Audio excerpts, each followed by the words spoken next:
സർവശക്തനായ ദൈവത്തിൻ്റെ അതിപരിശുദ്ധ നാമം അതിയായി മഹത്വപ്പെടുമാറാകട്ടെ.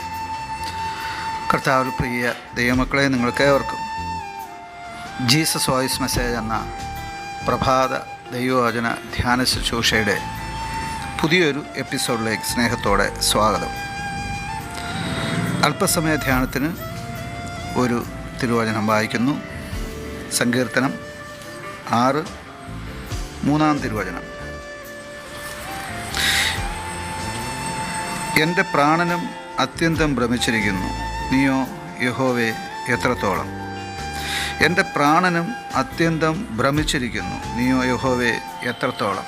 കർത്താവിൻ പ്രിയരെ, നാം വായിച്ചു കേട്ട 6-ാം സങ്കീർത്തനത്തിൽ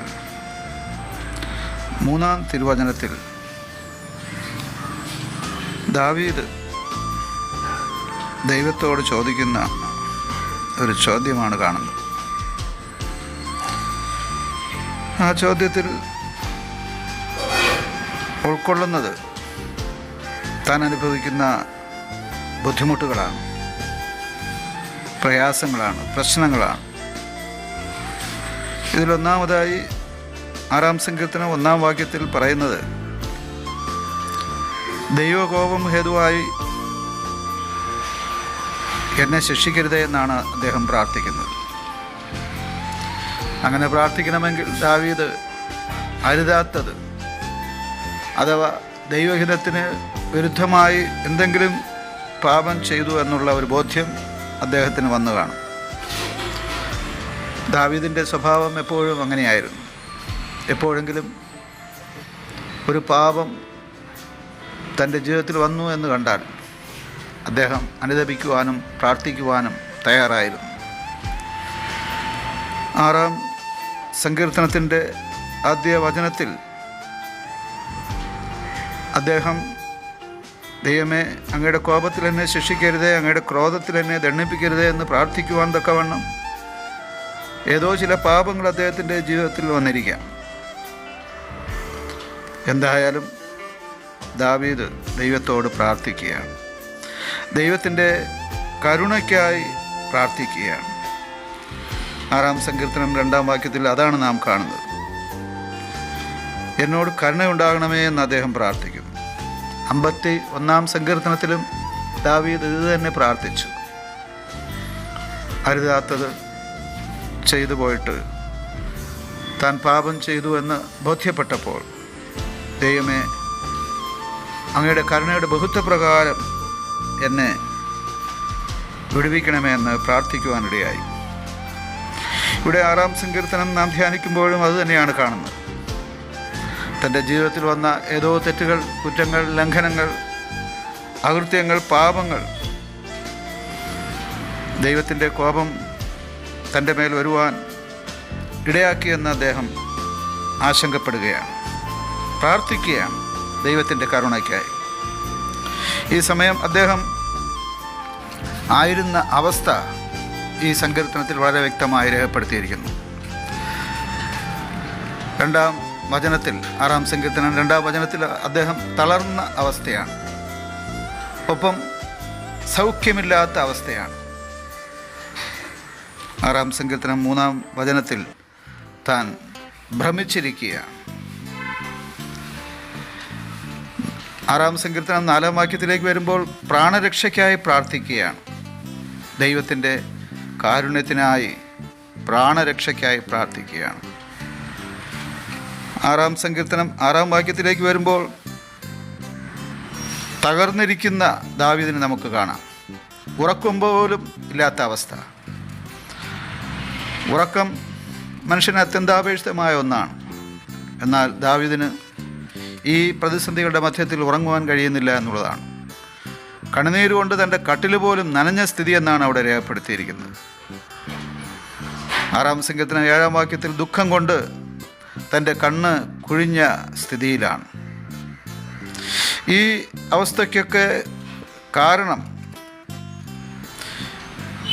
7, 8, 10 വാക്യങ്ങളിൽ അദ്ദേഹം പറയുന്നത് തൻ്റെ വൈരികൾ അഥവാ നീതികേട് പ്രവർത്തിക്കുന്നവർ, ശത്രുക്കൾ ഒക്കെ കാരണമാകാമെന്നാണ്. അതെ, മനുഷ്യൻ്റെ ജീവിതത്തിലെ പ്രതിസന്ധികളുടെ മധ്യേ രണ്ട് തരത്തിലുള്ള കാരണങ്ങളാണ് ഈ സങ്കീർത്തനത്തിലൂടെ നാം കാണുന്നത്. ഒന്ന്, മനുഷ്യൻ്റെ പാപം മനുഷ്യനെ കഷ്ടത്തിലാക്കാം. രണ്ട്, മനുഷ്യൻ്റെ ശത്രുക്കൾ മനുഷ്യനെ കഷ്ടത്തിലാക്കാം. എന്നാൽ പ്രാർത്ഥനയിലൂടെ വിടുതൽ ലഭിക്കുന്നതാണ് നാം കാണുന്നത്. 6-ാം സങ്കീർത്തനം 8 മുതൽ 10 വരെ പ്രത്യാശയോടെ ആണ് ഈ സങ്കീർത്തനം അദ്ദേഹം അവസാനിപ്പിക്കുന്നത്. തളർന്ന അവസ്ഥയിൽ കണ്ണുനീരോടെയാണ് പ്രാർത്ഥന ആരംഭിച്ചതെങ്കിലും അവസാന വാക്യങ്ങളിലേക്ക് വരുമ്പോൾ വിശ്വാസവും പ്രത്യാശയും അദ്ദേഹം ഇവിടെ പ്രകടിപ്പിക്കുകയാണ്. ദൈവം തൻ്റെ പ്രാർത്ഥന കേട്ടിരിക്കുന്നുവെന്ന് പ്രത്യാശിക്കുകയാണ്. എൻ്റെ ശത്രുക്കൾക്ക് പ്രതികാരം ചെയ്തുകൊണ്ട് ദൈവം എന്നെ വിടുവിക്കുമെന്ന് ആശിക്കുകയാണ്. തകർന്നവർക്ക് വളരെ ആശ്വാസം നൽകുന്ന ഒരു സങ്കീർത്തനമാണ് 6-ാം സങ്കീർത്തനം. എന്ന് നിങ്ങൾ തകർന്നിരിക്കുന്നുവോ? ദാവീദിനെ പോലെ പ്രാർത്ഥിച്ചാൽ വിടുതൽ ലഭിക്കും. ആമേൻ.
യോർദാൻ കലങ്ങി മറിയും